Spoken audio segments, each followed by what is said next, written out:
Halo, selamat datang kembali di channel Ryuzi. Di video kali ini kita akan membahas kembali manhwa It's Over the Queen of Rise, Husband X Actuality Invisible. Tapi seperti biasa alangkah baiknya tekan tombol like dan subscribe-nya terlebih dahulu agar Mimin semangat membuat videonya. Dan tanpa basa-basi lagi kita ke alur ceritanya. Di part sebelumnya kita diperlihatkan jika Viking telah terbebas dari kutukan darah. Si Ryan berkata, namun kamu juga harus memperhatikan tubuhmu. Jika lukamu belum sembuh, jangan gegabah. Untungnya kamu tidak terluka kali ini. Aku pulih dengan sangat cepat baru-baru ini, dan bahkan kekuatanku sedikit meningkat. Jangan terlalu khawatir, Yang Mulia. Hanya saja ketika aku bertindak, itu sedikit mempengaruhi hatiku dan napasku sedikit lemah. Si Ryan memegang tangan Kyotian dan mengatakan jika dirinya akan melihat kondisi Kyotian saat ini. Meridian ini begitu sempurna, bagaimana bisa begitu berirama? Pasti mengalami luka dalam, ucap pikiran si Ryan. Si Ryan pun langsung memarahi Kyotian yang bertindak ceroboh. Sayon mendekati Kyotian dan menanyakan, "Kakak Kyo sakit nafas? Ini apa yang bisa kita lakukan?" Si Ryan malu sambil mengatakan, "Untuk saat ini kita hanya bisa ayo tidur malam ini. Mari gunakan metode saling melengkapi untuk mengisi kembali vitalitas kita." Memang itu salah satu cara. Terakhir kali kakak Kyo membaca buku hingga tertidur. Aku meliriknya ketika aku sedang membereskannya. Menggunakan metode rekonsiliasi yin dan yang dapat mengisi kembali ki dan mengisi kembali energi. Kyotian pun langsung kesenangan. Tiba-tiba roh naga Viking terbangun dan langsung masuk kembali ke tubuh Viking. Setelah itu Viking pun langsung terbangun. Viking berdiri dan mengatakan, "Mari berkenalan lagi. Namaku adalah Longqiu Viking, permaisuri naga dari garis keturunan naga suci, salah satu komandan dari medan perang Valen Flamvoid, dan komandan medan perang yang ditunjuk oleh Aliansi 100 Ras. Aliansi 100 Ras, komandan medan perang, meskipun aku tidak mengerti. Tetapi aku merasa itu sangat kuat. Aku tidak tahu apakah aku bisa menang bertarung dengannya, ucap pikiran Sayuan. Kalian berdua, meskipun aku ini tidak keberatan jika dipeluk oleh kalian untuk tidur dan istirahat, tapi tetap harus sedikit hati-hati. Tuan Kyo tidak ada di sana tadi malam, dan kalian malah memelukku dan tidur. Mengapa ketika kalian memelukku untuk tidur, salah satu dari kalian ingin menggigit wajahku dan yang lain ingin menjilatnya?" Mereka berdua pun langsung malu. "Bukankah kamu pingsan olehku? Bagaimana kamu masih ingat?" tanya Kyotian. Viking menjawab, "Pertama-tama, bukti nyata seperti ini telah membuat jawabannya jelas. Keduanya dengan sengaja melampiaskan emosinya dan melepaskan tekanan setelah mereka mabuk. Setelah periode ini, aku telah belajar banyak. Tentu saja, sehubungan dengan hari-hari amnesia, pengendalian diriku juga turun drastis. Selama masa amnesiaku, aku merasa sangat kasihan dengan perilaku irasional Tuan Kyo yang terlalu menggoda dan enak." "Menggoda?" tanya si Ryan. "Apa yang kamu katakan enak?" ucap Sayuan. "Apakah kalian tidak menyadarinya? Keberadaannya mau tidak mau membuat orang melakukan kesalahan. Dan aura yang memancar darinya seperti kelezatan paling enak di dunia. Hanya tinggal di sisi Tuan Muda Kyo. Lukaku ini pulih dengan cepat. Dan tubuh bahkan mulai berlatih sendiri, dan darah naga suci terus menguat. Itu sebabnya aku yang kehilangan ingatannya dan melemahkan pengekangannya. Mau tidak mau menjilat. Ziroyan menanyakan apakah itu lelucon. Sayuan berkata, itu benar. Bagaimana bisa begitu misterius? Kami telah mencoba berkali-kali, tetapi tidak bekerja. Bisakah kau menahan diri sedikit di depan orang luar? Tanya Ziroyan. Sayuan menanyakan, menahan apa? Bukankah kita sedang mendiskusikan masalah? Ziroyan pusing dengan tingkah Sayuan. Apakah itu tidak berpengaruh? Seharusnya tidak. Mungkinkah itu memiliki efek seperti itu ketika terluka parah? Tidak, aku dapat dengan jelas merasakan bahwa kecepatan kultivasi semakin cepat. Mungkinkah dibandingkan dengan masa lalu? Kalian benar-benar tidak melihat sesuatu yang tidak biasa, terutama setelah kontak fisik. Efek peningkatannya sangat jelas. Sayuan mengatakan kepada Ziroyan, sepertinya ada hal seperti itu. Apalagi setelah malam itu, efeknya sangat mengerikan. Ziroyan bengong sambil mengatakan, apakah mereka telah merebut sesuatu dari Qiotian? Ziroyan pun langsung menanyakan kepada Qiotian, suami Qio, ini tidak mempengaruhimu kan? Apa ada yang tidak nyaman? Sayuan juga menanyakan apakah ada yang salah dengan Qiotian. Tidak ada ketidaknyamanan. Sejak pertama kali aku bertemu denganmu, aku menjadi lebih baik. Sejak dipanggil olehmu, aku merasa nyaman dan bahagia sepanjang waktu. Itu pasti cinta. Aku juga berpikir bahwa memanggilmu ke sini di awal adalah hal yang benar. Setelah itu, suasana langsung menjadi tenang. Ziroyan yang melihatnya pun langsung merasa iri dengan Ziroyan. Dalam artian, pertama datang, pertama dilayani juga wajar dalam hal semacam ini. Jangan terlalu serius. Karena kamu sangat nyaman tinggal bersama kakak Qio, kenapa kamu tidak mengikutinya juga? Tanya Sayuan. Baiking kaget dengan apa yang baru saja Sayuan tanyakan. Setelah kamu bergabung, bukankah luar biasa bagi kita berdua untuk melawan Ziroyan bersama? Paman Lo dan Bibi Wu berkata bahwa ada yang salah denganmu sejak lahir, dan itu benar. Kau benar-benar tahu tentang ayah dan ibuku, ucap Sayuan. Baiking berkata, memang aku tahu. Mereka khawatir suatu hari mereka akan mati dalam pertempuran. Kamu akan sedih dan jatuh ke dalam gejolak emosional. Jadi mereka mencoba cara untuk menyembunyikannya darimu. Tapi saat itu sepertinya, tampaknya kamu melakukan lebih baik dari yang diharapkan. Jiwamu tampaknya semakin kuat, dan mereka tampaknya tidak perlu mengkhawatirkanmu lagi. Begitukah? Jadi, apakah kamu menerima proposal barusan? Tanya Sayuan. Bukankah aku mengalihkan topik? Mengapa orang ini langsung membalikkannya lagi? Ucap pikiran Baiking. Sayuan melihat ke arah Baiking dan berpikir, dia juga seorang permaisuri. Dan dia sangat akrab dengan orang tuaku. Dia ada di pihakku. Jadi jika aku bertarung dengan Roti Kokushi di masa depan, bukankah itu? Tiba-tiba Sayuan mengangkat Baiking. Dan setelah itu Sayuan langsung melemparnya ke arah Qiotian. Dan Sayuan meminta kepada Qiotian untuk menangkapnya. Ziroyan yang melihatnya pun langsung menghadang Baiking. Baiking berterima kasih kepada Ziroyan. Tetapi Ziroyan langsung melempar Baiking kembali ke arah Sayuan sambil mengatakan apa yang Sayuan lakukan. Dan setelah itu terjadilah adu lempar sana sini.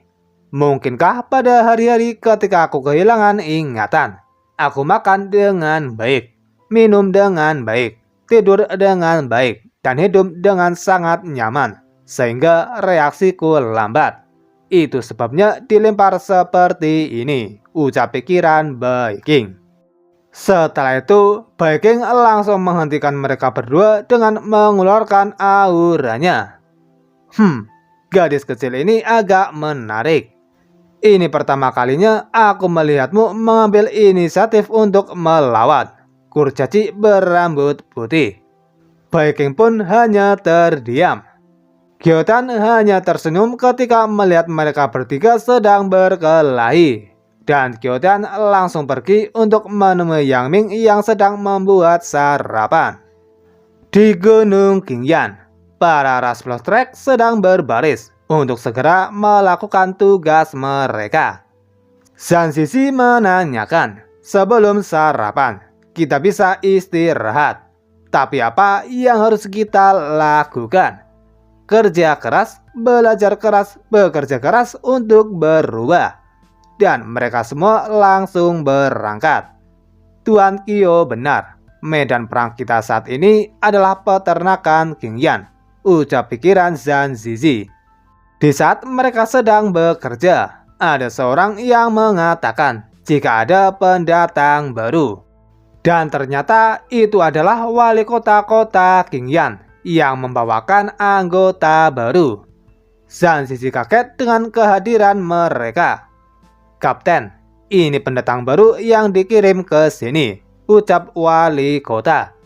Apakah kita harus melakukan hal-hal ini juga? Jika demikian, aku lebih baik mati, ucap pikiran Zhan Wushuang. Lao Tzu menuju ke arah Zhan Zuo sambil menanyakan apakah itu wakil komandan. Zhan Wushuang kaget ketika melihat keadaan Zhan Zuo. Bagaimana mungkin wakil komandanku, lelaki tua yang bersamaku, menderita penghinaan seperti itu? Tapi, kenapa dia cukup bahagia? Ucap pikiran Zhan Wushuang. Tidak perlu heran, Zhan Zuo pantas mendapatkan kehormatan seperti itu. Di awal, dia memberikan kontribusi dan memberi Tuan Qiyou informasi yang dia ketahui tentang Rasplus Trek kita. Zhan Wushuang kaget dan berpikir, aku benar-benar gila untuk percaya bahwa kebijakan terbesar dari hal semacam itu adalah kesetiaan. Zhan Wushuang emosi dan akan memergoki Zhan Zuo. Zhang Zizi kaget dengan tingkah Zhan Wushuang.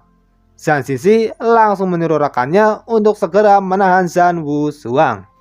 Dan mereka pun langsung menahan Zhan Wushuang ke tanah sambil membungkam mulutnya. Zhan Wushuang, kamu harus mengenali statusmu. Kamu sekarang menjadi anggota tahanan reformasi tenaga kerja di peternakan Qingyan. Apa yang harus aku lakukan jika babi-babi itu terkejut oleh lolonganmu? Kamu harus melupakan masa lalu. Sekarang medan perang Rasplus Trek kita adalah peternakan Qingyan. Mengerti? Apakah Zhang Zizi kehilangan akal sehatnya dan gila? Ucap pikiran Zhan Wushuang. Wali kota, bolehkah aku meminta perpanjangan waktu sarapan? Aku ingin memberikan pendidikan ideologis kepada para pendatang baru ini sebelum mereka tercerahkan. Aku sama sekali tidak akan membiarkan mereka makan sebutir nasi atau minum setetes air pun dari Tuan Qiyou. Wali kota senang dengan apa yang akan dilakukan Zhang Zizi. Jangan khawatir, aku akan memberitahumu dengan tepat seberapa besar kejahatan yang kamu lakukan di masa lalu. Beberapa saat kemudian, di malam hari, Gyotian, Sayuan, Shiroyan, dan Baiking sedang menunggu makan malam yang disiapkan oleh Yang Ming. Dao datang untuk ikut makan malam. Dan setelah itu, mereka semua langsung mengelilingi meja makannya. Long Qiu Baiking, suami Qiyou tidak segan-segan melukai tubuhnya, tetapi juga bergandengan tangan dengan senior Long Qiu untuk membunuh orang yang merapalkan kutukan darah. Sehingga kamu dapat memulihkan ingatanmu. Kamu pasti mengetahui tujuannya. Jadi sebaiknya kamu langsung memberitahu kami informasi yang kami inginkan.